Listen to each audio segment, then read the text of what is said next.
ஜெயம் கொடுக்கும் தேவனுக்கு கோடி கோடி சோத்திரம். வாழ்வழிக்கும் ராஜாவுக்கு வாழ்நாளெல்லாம் சோத்திரம். ஜெயம் கொடுக்கும் தேவனுக்கு கோடி கோடி சோத்திரம். வாழ்வழிக்கும் ராஜாவுக்கு வாழ்நாளெல்லாம் சோத்திரம்.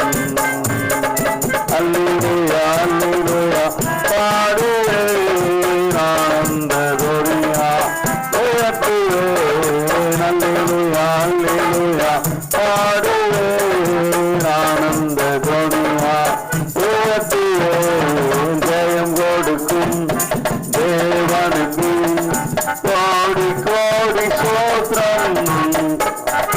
வாழ்வழிக்கும் ராஜாவுக்கு வாழ்நாளெல்லாம் சோத்திரம். நீதியின் கரத்தினார் தாங்கியே நடத்துவார். நீதியின் கரத்தினார் தாங்கியே நடத்துவார். கர்த்தரே என் பலன், எனக்குமே அஞ்சிடுவேன்.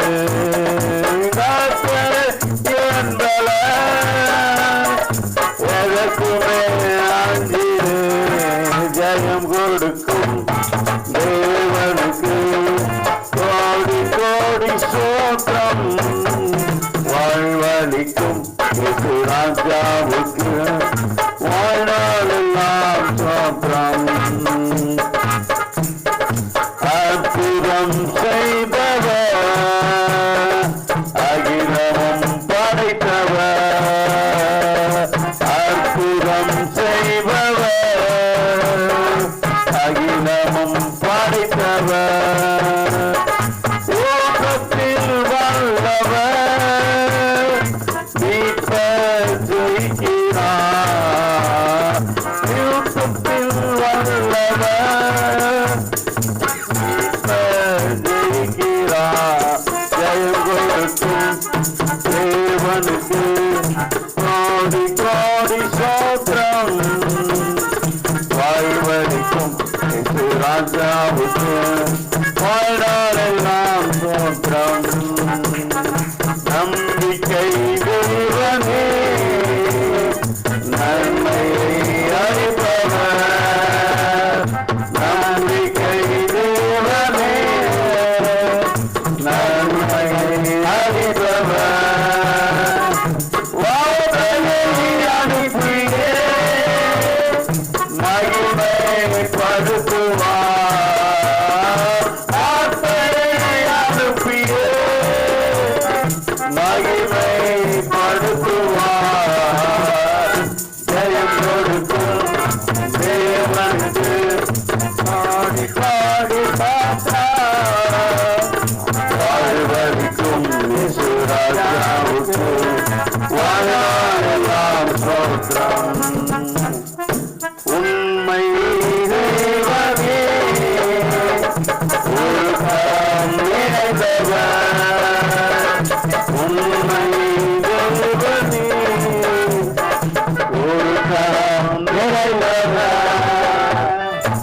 என்னை காப்பவர் ஒருவர் இல்லையே. என்னை காப்பவர் ஒருவர் இல்லையே. ஜெயம் கொடுக்கும் தேவனுக்கு கோடி கோடி சோத்திரம். வாழ்வழிக்கும் ராஜாவுக்கு வாழ்நாளெல்லாம் சோத்திரம். அதுக்கு பேர் தான் சுயநலம். சொல்லுங்க எல்லாரும், சுயநலம். Selfish, selfish giant. இது நமக்குள்ள இருக்குமானால் இயேசுவை நம்ம சிலுவையில் அறையணும். பேசுறப்ப ஆராய்ச்சி பண்ணுங்க. அவரு ராஜா, சுயநலம் இருந்துச்சு. நான் ராஜாவா ராணியா? வீட்டில உங்க சொந்த காரியத்துல, சபையின் காரியத்துல உங்க சுபாவத்துக்குள்ள சுயநலம் இருக்குமானால் சிலுவையில் அறைகிறோம். சில வீட்டுல பாத்துருக்கீங்களா, புருஷன் மனைவி பிள்ளைகள் எப்படியானா போட்டோம், அதுங்க என்ன வேணா சாப்பிட்டோம், கஞ்சி இல்லாத கூட திண்டாட்டம் பரவாயில்ல, இவருக்கு ஆக்கி போட்டுடணும். இவரு கேட்கறத வாங்கி வந்து மீனை பொரிச்சு கொடுத்துடணும். இவரு கேட்கிற மட்டன் வாங்கி வந்து அதுல குருமா பண்ணி கொடுத்துடணும். மனைவியை பார்த்து ஒரு வார்த்தை ஒரு நாள் கூட, ஏமா நீ சாப்பிட்டியா, என்ன ஒரு மாதிரி டல்லா இருக்கிற, கேட்க மாட்டாங்க. இதுக்கு பேர் தான் சுயநலம். நம்மளுக்கு சுயநலம் இதுதானே. இப்ப திருவிழா, கிறிஸ்துமஸ், புத்தாண்டு எல்லாம் வருது. புருஷர்கள் கொஞ்சம் பேர் என் கண்ணுக்கு தம்புறீங்க, மனைவி சகோதரிகளும் இருக்கிறீங்க. ஒருத்தருக்கு ஒருத்தர் விட்டு கொடுத்து மதிப்பு மரியாதையா தியாகமா, முக்கியமா சொல்ல போனா தியாகமா வாழுகிறீர்களா? எங்க பசங்க சொல்லுவாங்க அவங்க அம்மா கிட்ட, அப்பா பாவமா நமக்கு எல்லாம் எடுத்து கொடுத்துறாரு, அவருக்கு ஒண்ணுமே வாங்கிக்க மாட்டாரு. கேட்பாங்க, எனக்கு இருக்கிறது போதும், உங்களுக்கு தேவை கேட்டீங்க கொடுத்துட்டேன், சந்தோஷமா இருங்க. சில இடத்துல கோட்டு, சிங்கப்பூர் மலேசியாவில் கடைக்கு கூட்டிக்கிட்டு போய் அந்த கோட்டெல்லாம் காட்டுவாங்க, எது வேணும் செலக்ஷன் பண்ணி எடுத்துக்கங்கயான்னு. நான் சொன்னேன், இது எனக்கு தேவையில்லாது, நான் ஏழைகளின் பங்காளன், எனக்கு தேவை பேண்ட் ஷர்ட். கோட்டு போடுற அளவுக்கு எனக்கு அந்த அளவுக்கு, அதாவது எனக்கு பிடிக்கல, அவ்வளவுதான். ஏற்கனவே இருக்குது, முன்னு பெண்ணை கேட்காம வாங்கி வந்து கொடுத்துடுறோங்க. பணம் கொடுத்து நான் அதான் வாங்க போறேன். இந்த வெப்ப நாட்டில் அது எதுக்கு நம்மளுக்கு. எங்க சொந்தக்கார கல்யாணத்துக்கு போன முத நாள் கோட் ஷூட்ல தான் போனேன், அதிரி போயிட்டாங்க, பவுல் மலரடிகளா இது. என்ன இவரு இன்னைக்கு இப்படி, எப்பா யாரோ வாங்கி கொடுத்தது, நான் ஒண்ணு துட்டு கொடுத்து வாங்கல, இப்படி ஒருத்தருக்கும் சொல்ல வேண்டியதாகுது. இல்ல நான் கொடுத்துனுக்கிற 200 ரூபாய் காணிக்கையோட நீட்டி விடுவாங்க. இப்படிதான் தியாகம். மனைவிக்கு உடம்பு சரியில்லையா விசாரிக்கணும், கிறிஸ்துவன்ற முறையில ஜபம் பண்ணுங்க, புருஷன்ற முறையில ஆஸ்பத்திரி கொண்டு போங்க. ஊட்டி போட்ட ஜபம் பண்ணு, இந்தா 500 ரூபாய், டாக்டரை போய் பாரு, ஜுரம் வருதுன்னா நான் என்ன பண்றேன், நான் டாக்டரு அப்படி சொல்லாத. நீங்களே புருஷனே கொண்டு போகணும் டாக்டர் கிட்ட, வேற ஒருத்தர் கூட அனுப்பி கூடாது, பயங்கரமான தப்பு. அதே போலதான் கணவரை பற்றி புரிஞ்சு வச்சுக்கோங்க, அவருக்கு என்ன பிடிக்கும் எது பிடிக்காது தெரிஞ்சுக்கணும். சட்டாருக்கு ஏன் கோவம் வருது, நீங்க என்ன பேசுனீங்க அதனால வருது, அப்ப அதை நிறுத்து. நம்ம என்ன சொன்னா புருஷனுக்கு திடீர்னு கோவம் வரும்னு தெரிஞ்சும் நீங்க பேசுறீங்கன்னா எவ்வளவு துணிச்சல். சிலுவையில் அறைந்து விட்டீர்கள், புருஷனை வேதனைப்படுத்தவில்லை, இயேசுவை சிலுவையில் அறைந்து விட்டீர்கள்.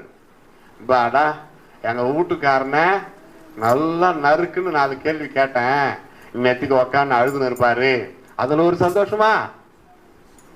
எவ்வளவு சாபம் தெரியுமா அது? யோசிக்கணும். இதுதான். அடுத்தது போயிடலாம். மார்க் 15:9 இயேசுவை சிலுவையில் அறைந்த இன்னொரு சுபாவம். மார்க் 15:9. இந்த பக்கம் பாப்பா நீங்க படிமா, பைபிள் ரீடிங். அவங்களுக்கு பேரு பைபிள் ரீடிங் பாப்பா போதல்ல. இன்னைக்குல இருந்து பெயர் சூட்டுதல். அவர் ஐயா வா பாப்பான்னு கூப்பிட்டதுனால நானும் கூப்பிடுறேன். செல்லம் பாப்பான்றாரு. அப்படிதான் போதகர்கள் அப்பாவா தான் இருப்பாங்க சபை விசுவாசிகளுக்கு. மார்க் 15:9 படிங்க. நீங்க பாப்பா ஆயிட்டீங்க, சரி. பொறாமையினாலே ஆசாரியர்கள்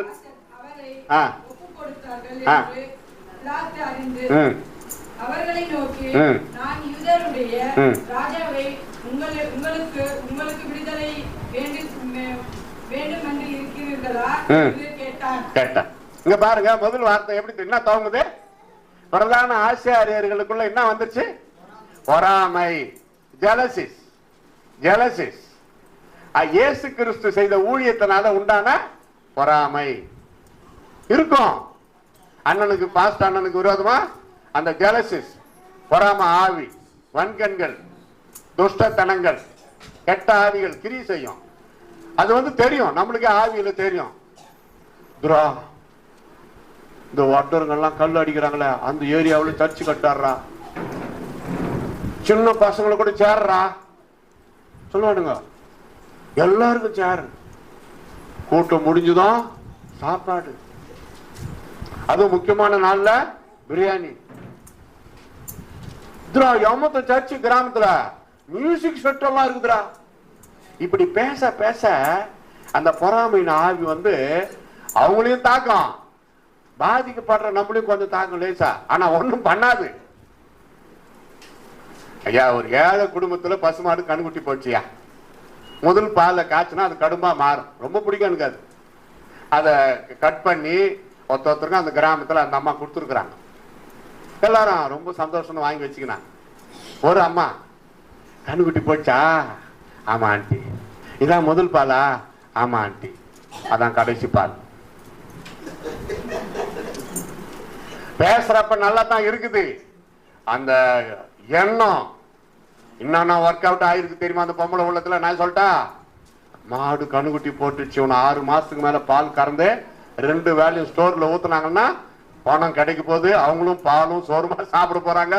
ஐயோ ஐயோ ஐயோ, அவ ஏற்கனவே கையில பிடிக்க முடியாது, உன்னை என்ன நான் பண்ண போறாளோ தெரியல. ஒன்னும் பண்ண மாட்டா, நீ பயப்படாத. பால் கறந்து அவங்களுக்கு இன்னும் வேலை அதிகம், உங்கள்கிட்ட பேசுறதுக்கு டைம் கிடையாது. இந்த வாய் பாத்தீங்களா? நாவை காத்துக்கொள். நம்ம பேசுற நாவு கூர்மையானது, பாம்பின் விஷம் நாக்குக்கு கீழே இருக்குதான், அதெல்லாம் எடுத்து போடு. சிலர் சொல்லி இருக்கிறாங்க, பாத்துக்கிறீங்களா? நீ பாத்துக்கிறியாப்பனா? ஐயா, நான் பேசுறதுக்கு வாய் திறந்தாவே பெரிய சண்டை வந்துருத்தியா, அப்ப பேசாத பேசாத, 1 மாசம் உபவாசம் போட்டு ஜெபம் பண்ணு, அப்புறம் போய் பேசு. அப்புறம் போய் பேசுன்றேன், வார்த்தைக்கு வல்லமை இருக்கும். நீ பேசலான்னு பேசினாவே சண்டை வருதுன்னா, நீ பேசுறது சண்டை உண்டாக்குற வார்த்தை. எதுக்கு அது உனக்கு? எவ்வளவு துணிச்சல்! எல்லாம் நீட்டா போயின்னு இருக்கும் ப்ரோக்ராம், திடீர்னு உள்ள தூருவாங்க, தப்புன்னு எடுத்து விடுவாங்க பாருங்க 2 சென்டென்ஸ், எல்லாம் அதிரி போயிடுவாங்க. ஆமா, இவங்க எல்லாத்தையும் பேசினுங்க. கூர்மையான ஜாக்கிரதை.